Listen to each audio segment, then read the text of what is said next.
मेडा academy में आप सभी का स्वागत है। तो आज हम करने जा रहे हैं वर्कशीट नंबर 37। तो चलिए शुरू करते हैं।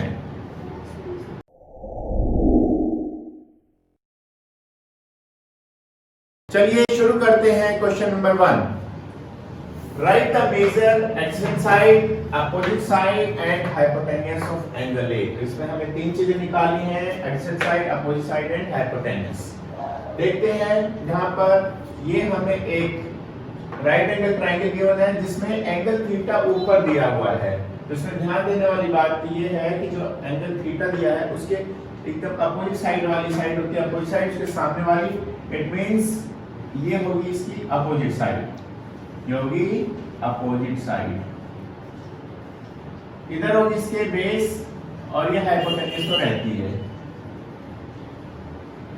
तो इस तरीके से हम इसमें देख सकते हैं अपोजिट साइड BC है जिसकी लेंथ 3.3 है, तो हम BC लिख सकते हैं 3.3।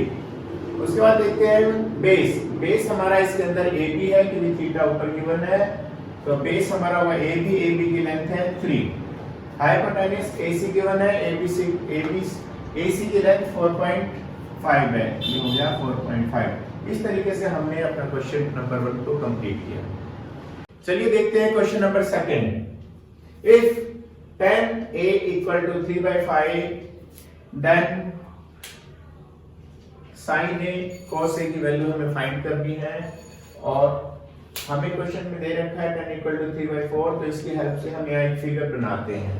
फिगर में देख रहे हैं कि tan A equal to 3/4, it means 3 perpendicular given है एंड 4 बेस गिवन है। तो हमने यहाँ पे राइट एंगल ट्रायंगल बनाया और इसमें परपेंडिकुलर 3 लिखा और बेस 4 लिखा। अब हमें हाइपोटेन्यूज निकालना है। हाइपोटेन्यूज निकालने के लिए हमें पाइथागोरस थ्योरम को यूज करना पड़ेगा। तो हमने यहाँ पाइथागोरस थ्योरम लगाया, h² = p² + b² और वैल्यू प्लेस कर दी है। p की वैल्यू 3 है और b की वैल्यू 4 है। तो इस तरीके से हमें मिल गया h² = 3² + 4²। तो h² की वैल्यू आ गई 9 + 16 और x² = 9 + 16 = 25 और ये स्क्वायर जाके इधर रूट बन जाएगा, तो h = √25 की वैल्यू आ गई 5। तो इस तरीके से हमने हाइपोटेन्यूज निकाल लिया 5। आगे देखते हैं, हमें क्वेश्चन में sin A और cos A निकालना है। तो हम पहले 1 बाय 1 sin A और cos A की वैल्यू निकाल लेते हैं, उसको फिर प्लेस कर देंगे। sin A का फॉर्मूला होता है p/h। p हमारा 3 गिवन है, देखते हैं यहाँ पे 3 और h 5 गिवन है, तो ये हो गया 3/5।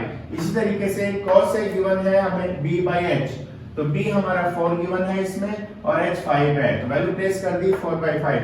इस तरीके से हमने sin A और cos A की वैल्यू निकाल ली है। अब इसको क्वेश्चन में पुट कर देंगे। क्वेश्चन हमारा sin A * cos A। sin A की वैल्यू 3/5 और cos A की वैल्यू 4/5। इस तरीके से मल्टीप्लाई किया, 3 * 4 12, 5 * 5 दैट इज 25। तो इस तरीके से हमारा क्वेश्चन नंबर 2 कंप्लीट होता है। देखते हैं question number 3। If x tan 45 sin 30 = cos 30 tan 30, then x = हमें यहाँ पे x फाइंड आउट करने के लिए 4 ऑप्शन गिवन है। चारों में से हमें राइट आंसर को चूज करना है। उसके लिए हमने देखा यहाँ पे सॉल्यूशन करेंगे। x tan 45 sin 30 = cos 30 tan 30।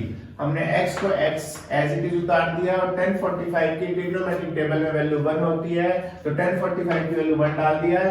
sin 30 की वैल्यू 1/2 होती है और cos 30 की वैल्यू √3/2 एंड tan 30 की वैल्यू 1/√3 होती है। हमने यहाँ पे जो कैंसिल होता है उसको कैंसिल आउट कर दिया है। उसके बाद अगले स्टेप पे जाते हैं, ये 1/2 इधर जाके 2/1 में कन्वर्ट हो जाता है। इस तरीके से हमने इनको भी कैंसिल आउट कर दिया और x की वैल्यू बना दी। इस तरीके से हम देखते हैं हमारा answer option D. Option D is the correct answer. आइए देखते हैं क्वेश्चन नंबर 4।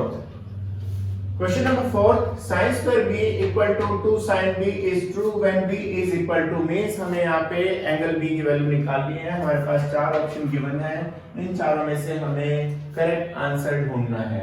देखते हैं, सबसे पहले हमने इक्वेशन लिखी है sin² b = 2 sin b। यहाँ पे हमें अलग अलग एंगल्स दिए हुए हैं, सभी एंगल्स को हम 1 बाय 1 एंगल B की जगह पुट करेंगे और जिस एंगल को पुट करने पे हमारा लेफ्ट हैंड साइड और राइट साइड इक्वल आ जाए वही एंगल करेक्ट है। तो यहाँ देखते हैं, अगर हम 90 डालेंगे तब भी हमारा करेक्ट नहीं आएगा, 60 डिग्री डालेंगे बी की वैल्यू तब भी करेक्ट नहीं आएगा, 30 डिग्री डालने पे भी लेफ्ट हैंड और राइट हैंड साइड इक्वल नहीं आएगा। लेकिन जब हम 0 डिग्री डालते हैं बी की जगह तो हमें मिलता है sin 0 एंड यहाँ पे sin 0। sin 0 की वैल्यू 0 और इधर भी देखते हैं sin 0 की value 0 means left hand side equal to right hand side. तो इस तरीके से हमने देखा on putting b equal to 0 we got left hand side equal to right hand side. It means option D is the correct answer. So angle b equal to 0 degree. तो आइए देखते हैं question number 5। Question number 5 5 tan square a minus 5 sec square a plus 1 is equal to। हमें यहाँ पे चार option given है a b c d, हमें करेक्ट आंसर फाइंड आउट करना है। तो उसके लिए हम इसको सॉल्व करते हैं। 5 tan square a minus 5 sec square a plus 1। यहाँ पे हम देखते हैं 5 और 5 दोनों में कॉमन है, 5 हमने कॉमन निकाल दिया, अंदर बचता है tan square a minus sec square a plus 1। यहाँ पे हम आइडेंटिटी देखते हैं 1 plus tan square a equal to sec square a। यहाँ पे फिर हमने क्या किया, tan को इधर ले गए हैं तो ये बन गया 1 equal to sec square a minus tan square a, और हमने यहाँ पे फिर इसको इधर उधर प्लेस कर दिया तो हमारे पास वैल्यू आ गई tan square a minus sec square equal to -1। इस तरीके से हमने इसकी वैल्यू -1 यहाँ पे पुट कर दी। तो ये हमें आ गया 5 -1 plus 1, that is 5 into -1 -5 plus 1 equal to आ गया -4। इस तरह से हम देखते हैं D equal to option D में हमें -4 गिवन है, so option D is the correct answer. तो देखते हैं question number 6। If y sin 45 cos 45 equal to tan square 45 minus cos square 30, then we have to find the value of y। यहाँ देखते हैं हमें चार ऑप्शन गिवन है, इन चारों में से करेक्ट आंसर चूज करना है हमें। इसके लिए हम इसको सॉल्व करते हैं। y sin 45 cos 45 equal to tan square 45 minus cos square 30। यहाँ पे वैल्यू प्लेस करते हैं, y को हमने यहाँ पे उतार दिया। sin 45 की वैल्यू 1/√2 होती है, cos 45 की वैल्यू 1/√2 होती है, tan 45 की वैल्यू 1 होती है, cos 30 की वैल्यू √3/2 होती है। इस तरीके से हमने देखा है √2 into √2 2 होता है, तो हमारा आ गया इधर y into 1/2। इधर देखते हैं 1 का स्क्वायर 1 और √3 का स्क्वायर 3 होता है, 2 का स्क्वायर 4। इधर देखते हैं नीचे हम y into 1/2 ऐसे कुछ उतार दिया हमने, यहाँ पे इसका एलसीएम ले लिया। एलसीएम हो गया 4 1 4 -3, that is y into 1/2 equal to 1/4। आगे देखते हैं 1/2 इधर जाके उल्टा हो जाएगा, 2 से 2 से 4 कैंसिल होके 1/2 बच जाएगा। तो इस तरीके से हम देखते हैं option B is the correct answer. तो देखते हैं question number 7। If sin a equal to 1/2 then value of cot a we have to find। इसलिए हमें चार ऑप्शन गिवन है, हमें एक इसमें से कुछ ऑप्शन करेक्ट आंसर चूज करने हैं। देखते हैं solution. sin a equal to 1/2 और sin इक्वल टू 1/2 गिवन है, इसके लिए हमने यहाँ पे फिगर बनाई है राइट एंगल ट्रायंगल। इसमें देखते हैं sin a p/h होता है, p1 हो गया और h 2 हो गया। तो हमें इसमें बेस निकालना है। बेस निकालने के लिए हमने पाइथागोरस थ्योरम अप्लाई की। h square equal to p square plus b square. h की वैल्यू 2 गिवन है, p की वैल्यू 1 गिवन है, हमें बेस निकालना है। यहाँ पे हमने सॉल्व किया, 2 का स्क्वायर 4 हो गया, 1 का स्क्वायर 1 हो गया, दैट इज 4 - 1 3 हो गया। और इस तरीके से हम b स्क्वायर इक्वल टू 3 आ गया, स्क्वायर उधर जाके रूट बन जाएगा, तो b की वैल्यू √3 आ गई है। देखते हैं √3 आ गई है। अब देखते हैं हमें कोट a निकालना है। कोट a का फॉर्मूला होता है b/p। हम देखते हैं फिगर में बेस √3 गिवन है और परपेंडिकुलर 1 गिवन है, हमने वैल्यू प्लेस कर दी। b/p equal to √3/1। अब हम यहाँ पे देखते हैं दो ऑप्शन गिवन है, ऑप्शन a √3 है और ऑप्शन c √3/1 है। तो A और C दोनों ही ऑप्शन राइट है। तो इस तरीके से हमने देखा option both A and C both are correct। आइए देखते हैं question number 8। Given that sin theta equal to a/b, then we have to find tan theta। यहाँ पे हमें चार ऑप्शन गिवन है, एक इसमें से हमें करेक्ट आंसर चूज करना है। इसके लिए हमने देखा sin theta equal to a/b, a/b means p/h होता है। तो इसके लिए हमने यहाँ पे राइट एंगल ट्रायंगल बनाया और यहाँ पे परपेंडिकुलर हमें a गिवन है और हाइपोटेन्यूस b गिवन है, हमें बेस निकालना है। इसलिए बेस निकालने के लिए हमने फॉर्मूला अप्लाई किया b square equal to x square minus p square और वैल्यू प्लेस कर दी। हाइपोटेन्यूज हमें b गिवन है और परपेंडिकुलर a गिवन है। इस तरीके से हमने देखा b equal to under root b square minus a square हमारा बेस आ गया, तो हमने बेस पुट कर दिया under root b square minus a square. अब देखते हैं हमें, क्योंकि हमें tan थीटा निकालना है तो हमने tan थीटा का फॉर्मूला लिखा p बाय b। p देखते हैं हमारे पास a है इस परपेंडिकुलर और b base under root b square minus a square. इस तरीके से हमारा tan थीटा की वैल्यू आ गई a over under root b square minus a square. So option C is the correct answer. तो आइए देखते हैं question number 9। Prove that tan theta plus 2 into 2 tan theta plus 1 equal to 5 tan theta plus 2 sec square theta. Means हमें left hand side और right hand side को equal prove करना है। इसके लिए हमने लिखा left hand side tan theta plus 2 into 2 tan theta plus 1। इन दोनों ब्रैकेट्स को हम मल्टीप्लाई करते हैं। tan theta into 2 tan theta को मल्टीप्लाई करेंगे आ जाएगा 2 tan स्क्वायर थीटा, फिर tan थीटा को 1 से मल्टीप्लाई करेंगे हमारा आ जाएगा tan थीटा।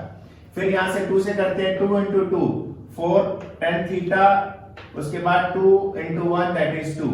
अब हम यहाँ पे देखते हैं 2 tan स्क्वायर थीटा को एज इट इज हमने यहाँ पे उतार लिया है और 1 time tan theta plus 4 times tan theta equal to आ गया हमारा 5 टाइम्स tan थीटा प्लस में 2 ऊपर से हमने एज इट इज उतार लिया। यहाँ पे देखते हैं 2 tan स्क्वायर थीटा 2 इनको हमने एक साथ लिख लिया और 5 tan थीटा को अलग लिख लिया है। उसके बाद देखते हैं हम दोनों में देख रहे हैं 2 कॉमन है, इसके लिए 2 हमने बाहर निकाल लिया और यहाँ पर बचता हमारे पास tan स्क्वायर थीटा प्लस में 1। उसके बाद देखते हैं, क्योंकि हमें मालूम है identity 1 plus tan square theta equal to होता है sec स्क्वायर थीटा, तो 1 प्लस tan स्क्वायर थीटा की वैल्यू हमने यहाँ आइडेंटिटी से लिख लिया है sec स्क्वायर थीटा। तो इस तरीके से हमारे पास वैल्यू आ गई 2 sec square theta plus 5 tan theta. इसको अरेंज करके हमने लिख लिया है 5 tan theta plus 2 sec square theta. इस तरीके से हमने देखा लेफ्ट हैंड साइड और राइट हैंड साइड में, लेफ्ट हैंड साइड और right hand side both are equal. देखते हैं question number 10। Question number 10 prove 1 plus cos square theta और 1 plus cosec theta equal to cosec theta. हमें put यहां पर हमें लेफ्ट हैंड साइड और राइट हैंड साइड इक्वल लाने हैं। इसके लिए हमने देखा लेफ्ट हैंड साइड पे हमने उतारा इसको 1 प्लस cos स्क्वायर थीटा और 1 plus cosec theta, 1 plus cosec theta. यहां देखते हैं हम आइडेंटिटी यूज कर रहे हैं 1 प्लस cos स्क्वायर थीटा की वैल्यू होती है cosec स्क्वायर थीटा।